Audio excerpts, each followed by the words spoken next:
In today's video, I'll show you how to speed up a video in Canva.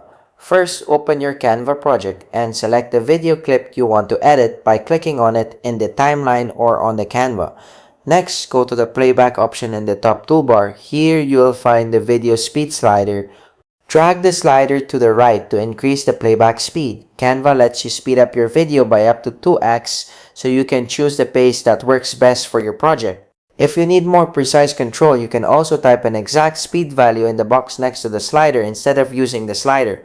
Once you've adjusted the speed, preview your video to make sure it looks the way you want. If it's too fast or too slow, simply adjust the slider or value again until you're satisfied. And that's all there is to speeding up a video in Canva.